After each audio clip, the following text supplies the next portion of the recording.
Bonjour, je m'appelle Amy, j'ai 10 ans, je suis en classe de CM2 dans l'école Maréchal Juin à Zouchen. J'ai décidé de vous lire un passage de Malenfer, la source magique de Cassandra O'Donnell. Le passage que j'ai choisi, c'est quand Zoé montre une plante géante magique à son grand frère Gabriel et ses 3 amis Morgane, Ézéchiel et Thomas.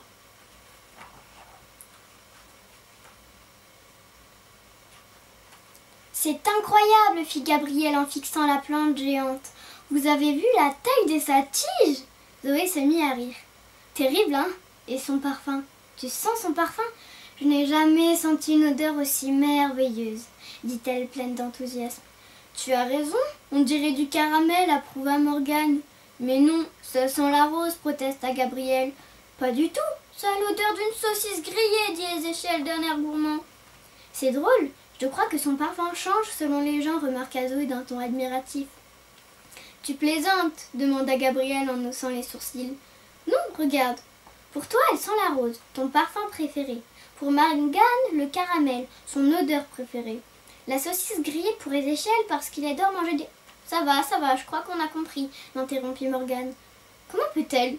Enfin, je veux dire, c'est vraiment bizarre, grimaça Ézéchiel.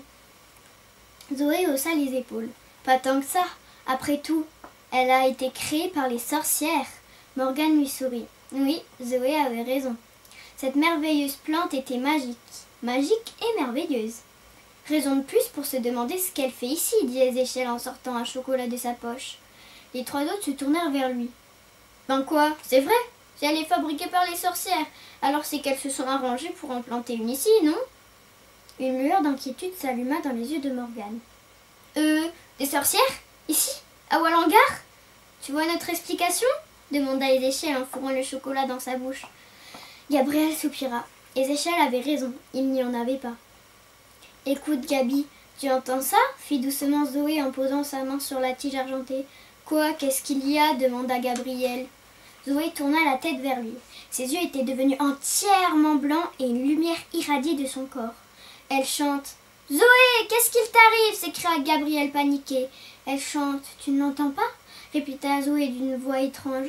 C'est la tige, il faut qu'elle retire sa main de la tige, cria Morgane en se précipitant vers Zoé. Elle est ensorcelée.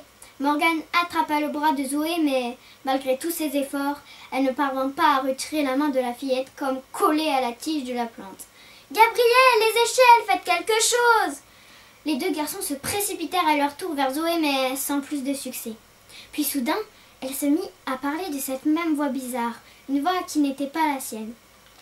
Voici le présent des sorcières pour le fils d'Ewin. 3 gouttes de sang libéreront. 3 gouttes de sang et la flamme d'un dragon pour forger l'épée de l'héritier. Ce soir, dès ce soir, n'oublie pas, souffla-t-elle avant de tomber à genoux puis de s'effondrer dans l'herbe inanimée. Qu'est-ce que... Zoé! Hurla Gabriel.